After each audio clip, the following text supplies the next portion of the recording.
Hello, everyone. Thank you for joining me.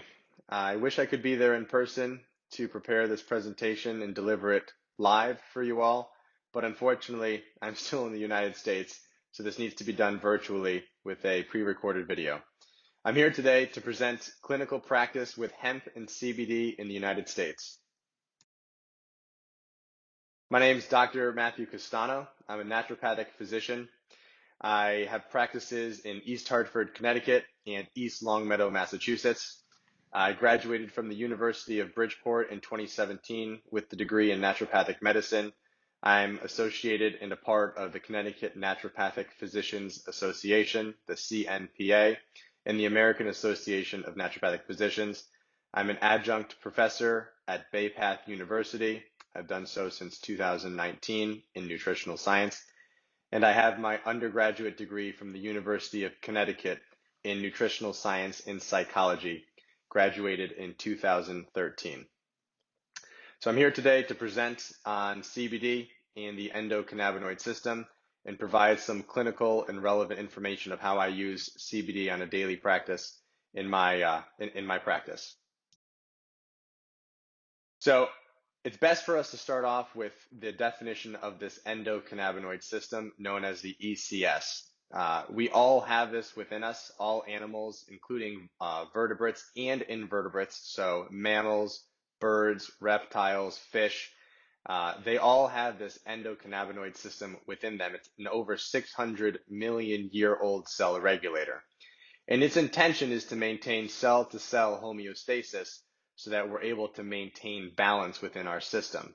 And what it does is it fine-tunes the amounts of neurotransmitters that we produce in our brain and influences our immune response, including levels of inflammation. And we're going to get into this in more depth moving forward. Yes, this endocannabinoid system has many different components. The two endocannabinoids that we make within us is something called anandamide, AEA, and another one called 2-AG, 2-arachidonylglycerol. So we produce these naturally within our bodies, and they attach to the endocannabinoid system to affect this homeostasis. They do so by binding different receptors, and there's two main ones. One of them is called CB1, and that's predominantly in our brain. It's in regions known as the hippocampus, the cerebral cortex, the cerebellum, the amygdala, which controls emotion, the basal ganglia, and it's involved in short-term memory, cognition, mood, emotion, and motor function. Again, these are the CB1 receptors, and again, they're predominantly in the brain. The CB2 receptors we have more throughout the rest of our body, and these are influencing the immune system, things like the monocytes, the macrophages, and the T cells, how our immune system interacts with each other and different pathogens. The degrading enzymes are rather interesting. So when we produce this 2-AG and anandamide, eventually they need to be broken down. An enzyme called FAHH metabolizes the anandamide, also known as AEA. So the FAAH breaks down AEA, and the MAGL breaks down 2-AG. And the way this happens and how it influences our neurology is so the way that these cannabinoid systems work is it's known as retrograde inhibition. What happens is on this neuron here, this postsynaptic neuron, it receives a signal. Oftentimes, this packet of neurotransmitters here is called something called glutamate. Glutamate diffuses down this presynaptic neuron and gets diffused through this synaptic cleft so that it can be uptaken by this postsynaptic neuron. When that happens, this postsynaptic neuron is then activated and it's able to have its signal transduced. Upon this happening, we actually synthesize right on demand AEA and 2-AG, those two components of this endocannabinoid system. The 2-AG in the anandamide diffuse retrograde across this synaptic cleft, and they attach to the CB1 and oftentimes CB2 receptors in the body, thereby inhibiting the release of these neurotransmitters, and in this case, glutamate from diffusing and continuing on. So it has an inhibitory effect. Once this anandamide is diffused, again, that FAAH begins to degrade it, and the 2AG is degraded by this MAGL. So this retrograde inhibition prevents the further release of neurotransmitters and decreases this continual stimulation of this postsynaptic neuron. I had said before, we predominantly have CB1 receptors in our brain, and the CB2 receptors are with our immune system and the rest of the body. What you'll see in this particular image here is this reiteration. So funny enough, we actually see CB1 present in some of the lung tissue, the kidneys, the vascular system, and the CB1 and CB2 receptors are also located in the brain, digestive tract, liver, and so forth. Interestingly, though, when there's a toxic insult or we have damage to our brains, like in the case of trauma, head trauma, concussions, and so forth, we actually see a CB2 upregulation in our brain. And it's believed this is done to decrease inflammation and help to protect our neurology.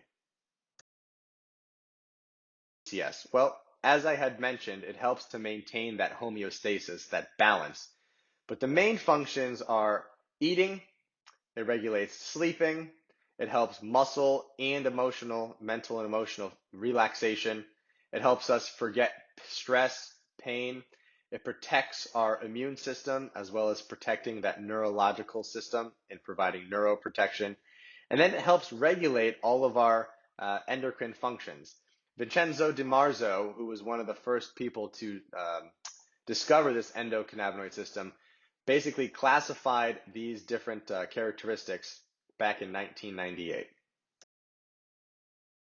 Talked about the endocannabinoids that we produce, this AEA and 2AG, but what do we get from plants? Well, the marijuana plant or the hemp plant produces hundreds of different phytocannabinoids. Phyto meaning plant and cannabinoids meaning these chemicals. The two main ones that have most been researched is THC, most notably known delta-9 tetrahydrocannabinol.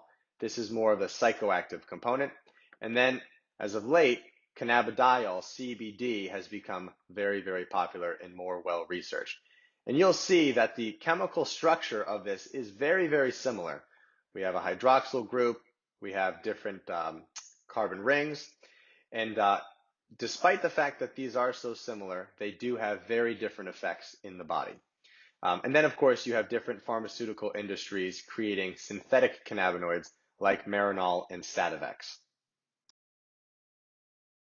The plant itself, whether it's marijuana, which is bred to have high THC, or the hemp plant, which is bred to have high CBD and very, very low THC, they're all in something called an acidic form.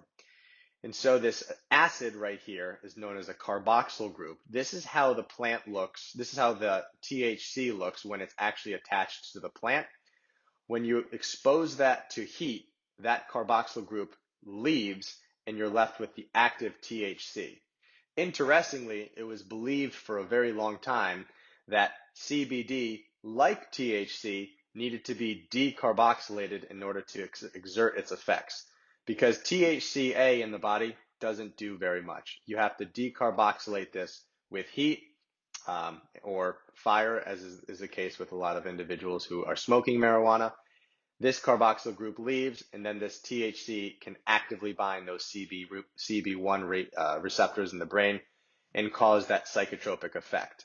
But funny enough, in the case of CBDA, the CBDA actually has about a 100-fold better job at inhibiting COX-2, which is an inflammatory enzyme in the system, than CBD does. So when you're specifically trying to influence inflammation, many times CBDA or a combination of CBDA and CBD is more beneficial than CBD alone. But some of the other cannabinoids, CBG, cannabigerol, is the parent molecule that then goes on to produce CBD, THC, CBN, cannabinol, and CBC, cannabichromine. These all have different effects in the body. But further, we also have terpenes, which are the aromatic smelling oils that influence how the cannabis tastes and smells, as well as antioxidants known as flavonoids. Interestingly, for a long time that indica strains would cause a feeling of relaxation, the couch locked effect, and be much more subduing and, like I said, relaxing. Whereas cannabis sativa would be much more uplifting, creative, energetic. But what's become known is that over time, it's really the terpenoids, these volatile chemicals that you can smell and taste, that make the biggest difference in terms of how that cannabis will affect you. So here are some of the medical applications of these terpenoids. We have alpha pinene, which acts as an anti-inflammatory, bronchodilator, and can aid in memory. We have linalool, which is often seen in lavender. This is more of an anesthetic, so it helps with pain. An anticonvulsant, so it can help with epilepsy. An analgesic, again, with pain. Beta-carophylline, which is seen a lot in black pepper, also an anti-inflammatory. Both of these, actually, as well as myrcene, beta-carophylline, and linalool, these are all more so associated with those indica-style effects, the much more relaxing, sedating, and decreasing pain. As far as neurological stimulation, we see more with this alpha pinene and limonene. It's anti-anxiety, antidepressant, but you'll see much more of a citrusy, uplifted, pine-like feeling with these terpenoids, which can also be added to CBD oil to exert these different types of effects. So you can create these custom blends. Back to this CBD and THC and cannabinoid talk. There's many different forms that CBD oils can come in. They can either be full spectrum, at which time they contain the CBD as well as all the other cannabinoids that are typically found in the hemp plant, or you can have all of the cannabinoids except for THC. This is known as broad spectrum, or you can have just CBD, which is known as an isolate. So with governmental agencies, with drug testing, if you're going to have the medicinal application of CBD, many times you want to use broad spectrum or a CBD isolate to prevent any THC from coming back positive on a drug screen. But it's been shown that full spectrum extract has the best effect.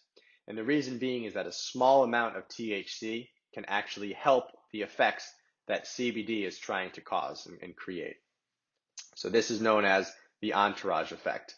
This full spectrum CBD oil typically functions better than either the isolate or broad spectrum, but these can oftentimes be necessary in someone who is very, very sensitive to THC or who needs to get drug tested. CBD acts in the body is that it doesn't actually attach to either of those CB1 receptors that are more so in the brain or the CB2 receptors that are through the body and the immune system. It does so by inhibiting this FAAH. So if you remember, we talked about FAAH breaking down anandamide, which does have an effect on the CB1 and CB2 receptors. CBD blocks the effect of FAAH from breaking down this anandamide, so it can cause those same things that our body is trying to do through this endocannabinoid system. Interestingly, CBD also can antagonize CB1 receptors indirectly, thereby reducing the effects of THC. So oftentimes, if an individual has too much THC in their system, if they've smoked marijuana, they can oftentimes take CBD as a way to bring that high down and back to baseline. When the CBD influences these receptors, it has 6 main functions. It influences the 5-HT1A receptor, which has an effect on serotonin and can act as an anxiolytic, so it can decrease anxiety and decrease depression. It influences the adenosine receptor, also acting as a way to reduce anxiety. The TRPV1 receptor, which influences pain perception and inflammation. The mu and delta opioid receptors, again, pain perception. The PPAR receptors can act as an anti-cancer. CBD can be anti-addictive and further anti-inflammatory. And then the GPR5S, which influences blood pressure and influences bone density.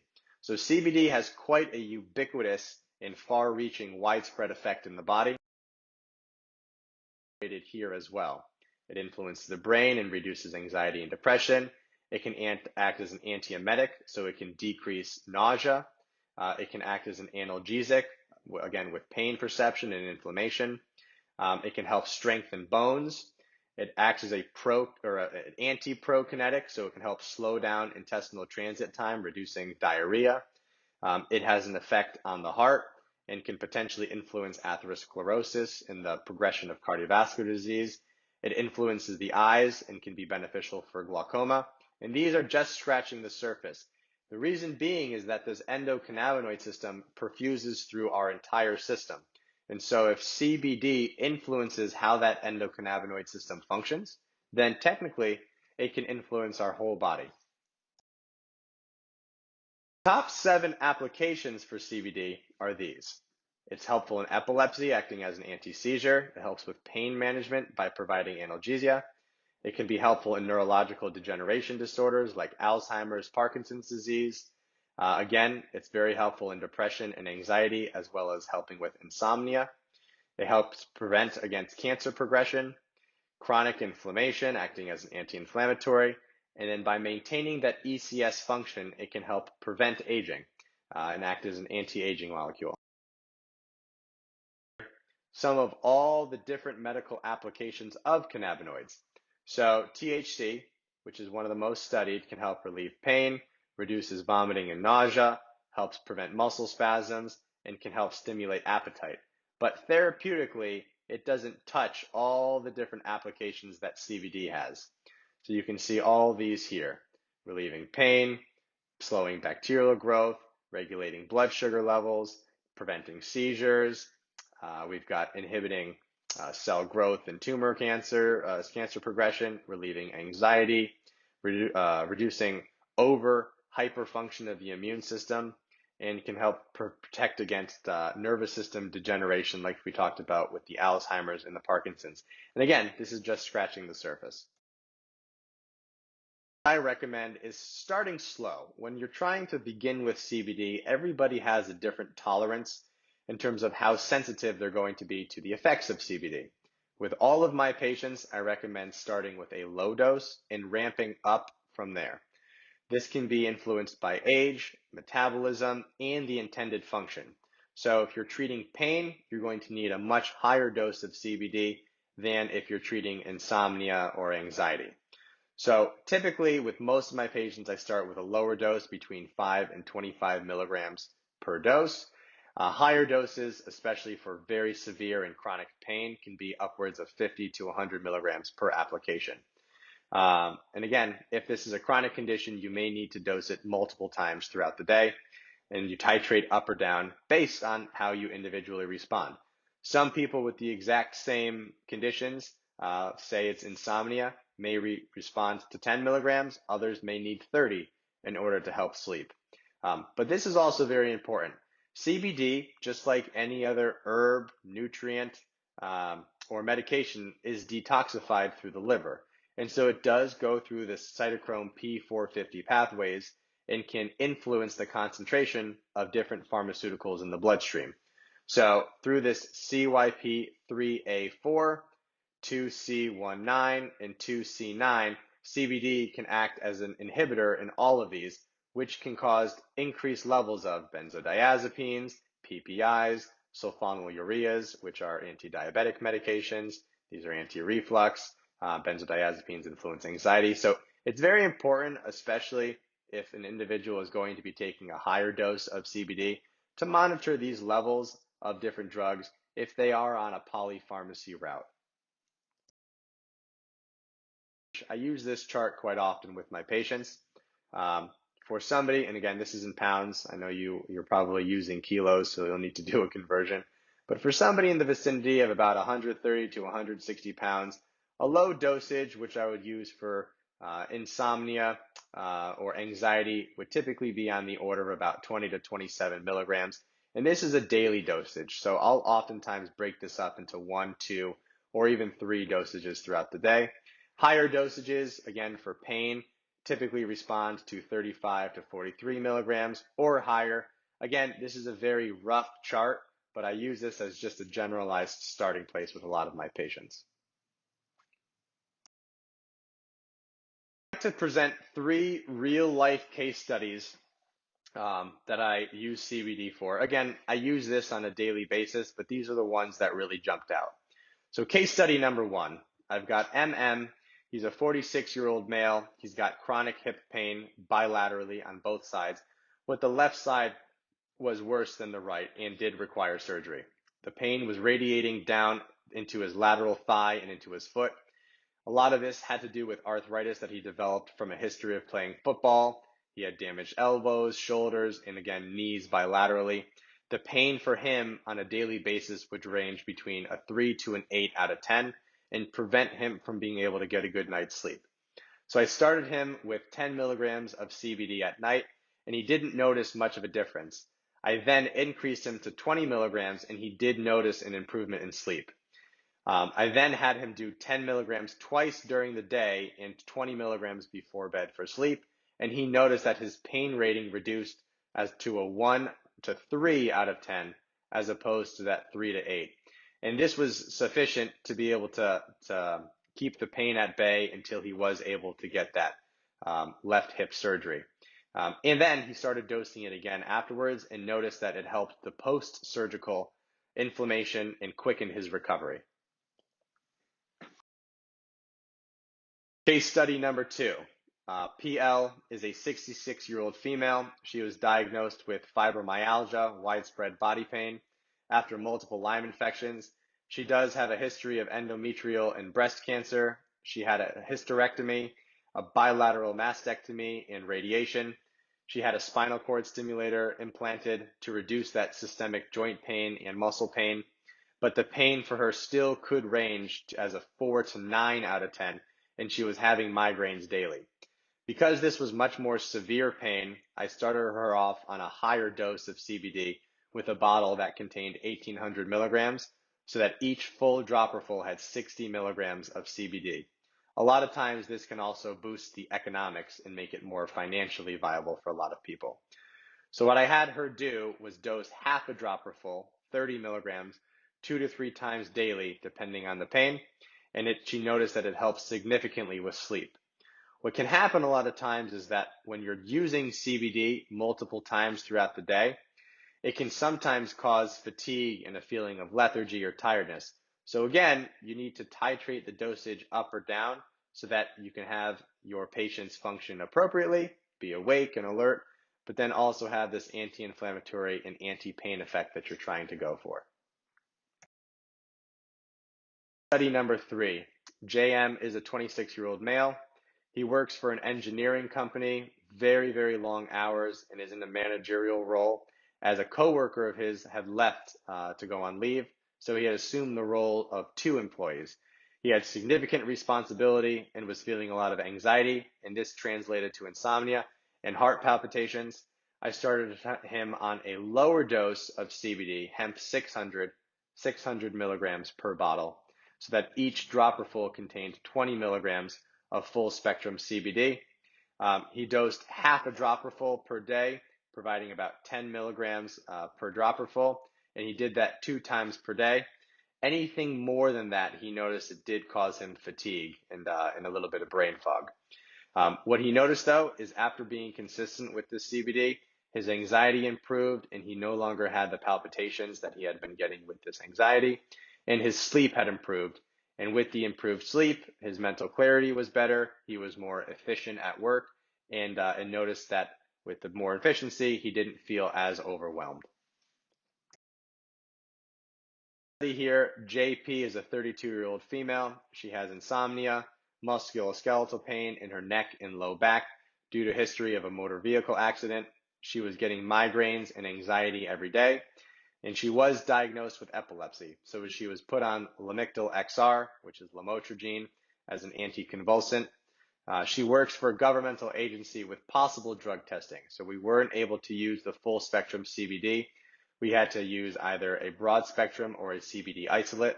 I chose to use the CBD isolate with her, and she uses 5 milligrams 3 times per day, which is enough to control the anxiety without causing any fatigue. And then she takes 10 milligrams at night, which she notes helps the insomnia. Her musculoskeletal pain went from a 6 out of 10 down to a 2 out of 10. The migraines reduced from being daily to only once or twice a month. And with the anxiety much improved, her sleep also improved significantly. And so that had the cyclical effect of then reducing further anxiety the following day after a good night's sleep. So these are the four case studies that jumped out to me most significantly. But there are legitimately hundreds of different case studies that I've had that I could go through.